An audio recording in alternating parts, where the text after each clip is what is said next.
তৈরি করছে, কখনো ভারতের পঞ্চম বাহিনী দিয়ে বাংলাদেশের রাজনীতিকে বিধ্বস্ত করছে, কখনো বাংলাদেশের মধ্যে বিশৃঙ্খলা তৈরি করে আমাদের বাংলাদেশের স্বাধীনতাকে নষ্ট করার চক্রান্ত করছে।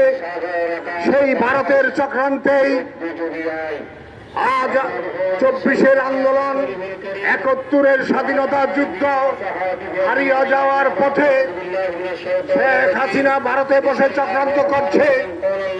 সেই ভারতের আগ্রাসন এবং ভারতের চক্রান্তকারী শেখ হাসিনাকে রুখে দাঁড়ানোর জন্যই বাংলাদেশের সমাজতান্ত্রিক ফ্রন্ট গণপ্রতিরোধের ডাক দিয়েছে।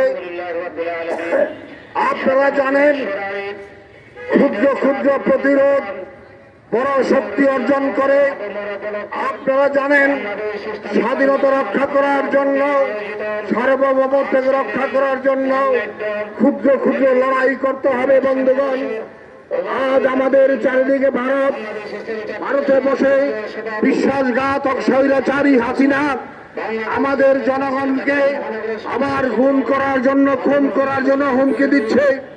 সংগ্রামী বন্ধুগণ, এই দেশের ভারতের দালাল রয়েছে, এই দেশে শেখ হাসিনার 5 কুকুর রয়েছে, যারা 54 বছর যাবৎ এই স্বাধীন বাংলাদেশের সমস্ত সম্পদ লুট করে ভারতে পাচার করেছে, যারা বাংলাদেশের সমস্ত সম্পদ পৃথিবীর বিভিন্ন প্রান্তে লুণ্ঠন করে বাংলাদেশের সমস্ত সম্পদ বিভিন্ন দেশে লুণ্ঠন করে বাড়িঘর করেছে, বাংলাদেশকে এতিম রাষ্ট্র, গরিব রাষ্ট্রে রূপান্তরিত করেছে।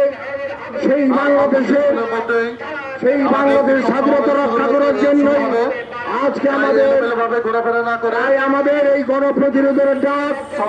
আমরা চাই আপনারা সারা বাংলাদেশের মানুষ ধীরে ধীরে জাগ্রত হবে। 11:30 থেকে আমাদের বিক্ষোভ সমাবেশ শুরু করতে যাচ্ছে। যেখানে দেশপ্রেমিক মানুষ আছেন, সারা পৃথিবীতে যেখানে বাঙালি আছেন, বাংলার স্বাধীনতার সার্বভৌমত্ব রক্ষা করার জন্য ঐক্যবদ্ধভাবে লড়াই করবেন। বন্ধুগণ, আপনারা জানেন, বাংলাদেশের সীমান্ত নিয়ে ভারত চক্রান্ত করছে। আপনারা জানেন, হাসিনা আবার বাংলাদেশে ঢুকে পড়ার হুমকি দিচ্ছে। ভারত চক্রান্ত করে আমাদের সেনাবাহিনীর মধ্যে বিভ্রান্তি ছড়াচ্ছে এবং ভারত এই দেশের স্বাধীনতাকে ধ্বংস করার জন্য বিভিন্ন রকম কার্যকলাপ চালাচ্ছে। তাই জনগণের প্রতি উদাত্ত আহ্বান জানাতে চাই, আশবদ্ধ হই, লড়াই করি, স্বাধীনতা রক্ষা করি, আসুন ঐক্যবদ্ধ হই। 71 সালের স্বাধীনতা যুদ্ধের মতো আবার সবাই ঐক্যবদ্ধ হয়ে স্বাধীনতা রক্ষার জন্য সব যার যার দায়িত্ব পালন করি।